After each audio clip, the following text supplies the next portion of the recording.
ಇತ್ತೀಚೆಗೆ ಬೆಳಗಾವಿಯ ಅತ್ಯಂತ ಪ್ರಭಾವಿ ಕುಟುಂಬವೊಂದರ ರಾಜಕಾರಣಿ, ವೈಟ್ ಕಾಲರ್ ರಾಜಕಾರಣಿ ಒಂದು ಮಾತನ್ನು ಹೇಳಿದರು. ಈ ಸಾಹುಕಾರ್ ಕುಟುಂಬ ಇಲ್ಲದೆ ಹೋದರೆ ನಮ್ಮನ್ನು ಬೆಳಗಾವಿಯಲ್ಲಿ ತಡೆಯೋರು ಹಿಡಿಯೋರು ಯಾರೂ ಇಲ್ಲ ಅನ್ನೋ ಮಾತನ್ನು ಹೇಳಿದರು. ಎಲ್ಲೋ ಒಂದು ಕಡೆ ಆ ದಿನಗಳು ಈಗ ಬರ್ತಿವೆಯಾ?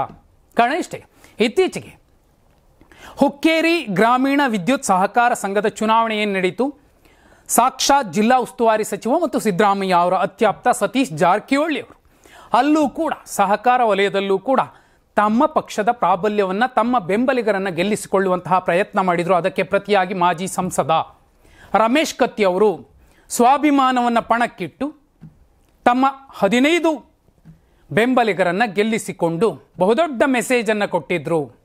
ಯಾರೋ ಕೈ ಹಾಕಬಾರ್ದ ಜಾಗಕ್ಕೆ ಕೈ ಹಾಕಿ ಸುಟ್ಕೊಂಡಿದ್ದಾರೆ ಅನ್ನುವಂತಹ ಮಾತನ್ನು ಹೇಳಿ ಒಂದು ಪ್ರಚೋದನೆಯ ಮಾತುಗಳನ್ನು ಆಡಿದರು. ಅದಕ್ಕೆ ಪ್ರತಿಯಾಗಿ ಸತೀಶ್ ಜಾರಕಿಹೊಳಿ ಅವರು ಕೂಡ ಕೌಂಟರ್ ಕೊಟ್ಟಿದ್ರು. ನಾವು ಈಗಷ್ಟೇ ಸಹಕಾರ ವಲಯಕ್ಕೆ ಬಂದಿದ್ದೀವಿ, ನಾವು 10,000 ತಗೊಂಡ್ರೆ ಉಳಿದವರು 18,000 20,000 ತಗೊಂಡಿದ್ದಾರೆ, ನಾವು ಕೂಡ ಮುಂದಿನ ದಿನಮಾನಗಳಲ್ಲಿ ಗೆದ್ದು ತೋರಿಸ್ತೀವಿ ಅನ್ನೋ ಮಾತನ್ನು ಹೇಳಿದರು. ಆದರೆ ಈಗ ಮತ್ತೊಂದು ಸಲ ಸಾಹುಕಾರ್ ಕುಟುಂಬಕ್ಕೆ ರಮೇಶ್ ಜಾರಕಿಹೊಳಿ ಅವರು ಸಹೋದರ ಬಾಲಚಂದ್ರ ಜಾರಕಿಹೊಳಿ ಅವರಿಗೆ ಬಿಜೆಪಿಯ ಮಾಜಿ ಸಂಸದ ರಮೇಶ್ ಕತ್ತಿ ಅವರು ನೇರವಾಗಿ ಸವಾಲನ್ನು ಎಸ್ತಿದ್ದಾರೆ.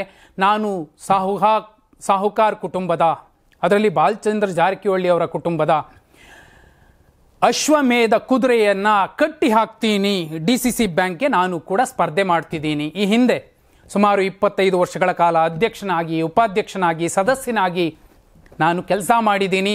ಈ ಸಲ ಕೂಡ ನಾವು ಗೆಲ್ತೀವಿ, ಗೆದ್ದು ತೋರಿಸ್ತೀವಿ ಅನ್ನೋ ಮೆಸೇಜನ್ನು ಕೊಟ್ಟಿದ್ದಾರೆ. ಆದರೆ ಕುಂದಾನಗರಿಯ ರಾಜಕಾರಣದ ದಿಕ್ಕು ದೆಸೆಗಳನ್ನು ಬದಲಿಸಬಲ್ಲಂತಹ ತಾಕತ್ತು ಸಾಹುಕಾರ್ ಕುಟುಂಬಕ್ಕಿದೆ. ಒಂದು ಚುನಾವಣೆಯಲ್ಲಿ ಸೋತಿದ್ದಾರೆ ನಿಜ, ಅದಕ್ಕೆ ಸೇಡನ್ನು ತೀರಿಸಿಕೊಳ್ಳೋದಕ್ಕೂ ಕೂಡ ಸೈಲೆಂಟ್ ಆಗಿ ಸತೀಶ್ ಜಾರಕಿಹೊಳಿ ಅವರು ಕೂಡ ಸುಮ್ಮನೆ ಕೂತಿರಲೋದಿಲ್ಲ. ಆದರೆ ಇಲ್ಲಿ ಬಾಲಚಂದ್ರ ಜಾರಕಿಹೊಳಿ ಅವರಿಗೆ ಒಂದು ಮೆಸೇಜ್ ಕೊಟ್ಟಿದ್ದಾರೆ ರಮೇಶ್ ಕತ್ತಿ ಅವರು. ನೋಡಿ, ನಾನೇನು ಶಕ್ತಿ ಪ್ರದರ್ಶನ ಮಾಡೋಕೆ ಬಂದಿಲ್ಲ. ಯಾವಾಗ? ನಾಮಪತ್ರ ಸಲ್ಲಿಕೆಯ ಸಂದರ್ಭದಲ್ಲಿ ನಾನು PKPS ಸದಸ್ಯರು ಬ್ಯಾಂಕ್ ನೋಡ್ತೀವಿ ಅಂತ ಹೇಳಿದ್ರು, ಆ ಕಾರಣಕ್ಕೋಸ್ಕರ ಅವರನ್ನು ಕರ್ಕೊಂಡ್ಬಂದಿದ್ದೀನಿ. ಅದನ್ನು ಬಿಟ್ಟರೆ ಬೇರೆ ಅರ್ಥ ಕಲ್ಪಿಸುವಂತಹ ಅವಶ್ಯಕತೆ ಇಲ್ಲ. ನಮ್ಮ ವಿರುದ್ಧ ಬಾಲಚಂದ್ರ ಜಾರಕಿಹೊಳಿ 40 ಸದಸ್ಯರೊಂದಿಗೆ ಸಭೆ ನಡೆಸಿದ ವಿಚಾರಕ್ಕೆ ಪ್ರತಿಕ್ರಿಯಿಸುವಂತಹ ಒಂದು ಮಾತನ್ನಷ್ಟೇ ಹೇಳ್ತಿದ್ದೀನಿ.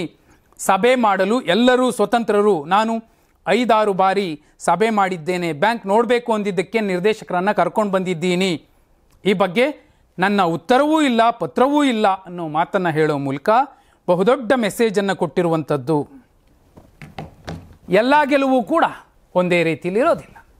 ಹಾಗಂತ ಹುಕ್ಕೇರಿ ಗ್ರಾಮೀಣ ವಿದ್ಯುತ್ ಸಹಕಾರ ಸಂಘದ ರಿಸಲ್ಟೇ ಮತ್ತೆ ಮರುಕಳಿಸುತ್ತೆ ಅಂತಲೂ ಕೂಡ ಹೇಳೋದಕ್ಕಾಗೋದಿಲ್ಲ. ಯಾಕಂದರೆ ಒಂದೇ ಒಂದು DCC ಬ್ಯಾಂಕ್ನ ರಿಸಲ್ಟ್ ಚುನಾವಣೆ 2019ರಲ್ಲಿ ಅವತ್ತಿನ ಕಾಂಗ್ರೆಸ್ JDS ಮೈತ್ರಿ ಸರ್ಕಾರವನ್ನೇ ಕೆಡವಿತ್ತು. ಕುಂದಾನಗರಿಯ ರಾಜಕಾರಣ ಹೇಗಿರುತ್ತೆ ಅನ್ನೋದಕ್ಕೆ ಒಂದು ಎಕ್ಸಾಂಪಲ್ ಈ ಸಲದ DCC ಬ್ಯಾಂಕ್ನ ಚುನಾವಣೆ ಕೂಡ ಅಷ್ಟೇ ಸ್ಟ್ರಾಂಗ್ ಆಗಿರುತ್ತೆ ಅನ್ನೋದಕ್ಕೆ ಈಗ ರಮೇಶ್ ಕತ್ತಿ ಅವರೇ ಕೊಟ್ಟಿರುವಂತಹ ಒಂದು ಸವಾಲು ಅಥವಾ ಮೆಸೇಜ್ ಸ್ಪಷ್ಟವಾಗಿ ಹೇಳ್ತಿದೆ. ಈ ಸಲದ DCC ಬ್ಯಾಂಕ್ ಚುನಾವಣೆ ಕೂಡ ಈ ಸರ್ಕಾರದ ನೀತಿ ನಿರ್ಧಾರಗಳನ್ನಿರಬಹುದು ಅಥವಾ ಈ ಸರ್ಕಾರದ ಅಸ್ತಿತ್ವವನ್ನು ಅಲುಗಾಡಿಸುವ ಮಟ್ಟಿಗೆ ಬಲವಾಗಿರುತ್ತೆ. ಆದರೆ ಒಂದು ಸೋಲಿನ ನಂತರ ಯಾವುದೋ ಸಿನಿಮಾ ಡೈಲಾಗ್ ಇದೆಯಲ್ಲ, ಗಾಯಗೊಂಡ ಸಿಂಹದ ಉಸಿರು ಕೂಡ ಗರ್ಜನೆಯಷ್ಟೇ ಭೀಕರವಾಗಿರುತ್ತೆ ಅಂತ, ಅದೇ ರೀತಿಯಲ್ಲಿ ಸಾಹುಕಾರ್ ಟೀಮ್ ಅವರ ಫ್ಯಾನ್ಸ್ ಯೋಚನೆ ಮಾಡ್ತಿದ್ದಾರೆ. ಆದರೆ ಇಡೀ ಸಾಹುಕಾರ್ ಕುಟುಂಬ, ಅದು ಬಾಲಚಂದ್ರ ಜಾರಕಿಹೊಳಿ ಇರಬಹುದು, ರಮೇಶ್ ಜಾರಕಿಹೊಳಿ ಇರಬಹುದು, ಅಥವಾ ಲಖನ್ ಜಾರಕಿಹೊಳಿ ಅವರು ಇರಬಹುದು, ಸತೀಶ್ ಜಾರಕಿಹೊಳಿ ಅವರು ಇರಬಹುದು, ಪಕ್ಷ ಅಂತ ಹೋದಾಗ ಬೇರೆ ಬೇರೆಯೇ ಇರ್ತಾರೆ. ಆದರೆ ಒಂದು ಅಸ್ತಿತ್ವಕ್ಕೆ ಧಕ್ಕೆ ಬರ್ತಿದೆ ಎಂದಾಗ ಗಟ್ಟಿಯಾಗಿ ಜೊತೆ ನಿಲ್ತಾರೆ.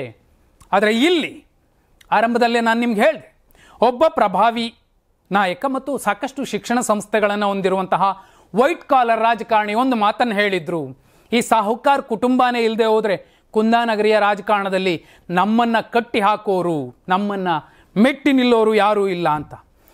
ಹುಕ್ಕೇರಿ ಗ್ರಾಮೀಣ ವಿದ್ಯುತ್ ಸಹಕಾರ ಸಂಘದ ಚುನಾವಣೆ ನಡೆದಾಗಲೂ ಕೂಡ ನೇರವಾಗಿ ಕತ್ತಿ ಅವರು ಹೇಳಿದ್ರು, ನಮ್ಮ ಸಮಾಜ ಇದು ನಮ್ಮ ಬಳಿನೇ ಇರಬೇಕು ಅಂತ ಬಯಸಿತ್ತು, ಆ ಕಾರಣಕ್ಕೋಸ್ಕರ ಗೆದ್ದಿದ್ದೀವಿ, ಇದು ಸ್ವಾಭಿಮಾನದ ಗೆಲುವು ಅಂತ.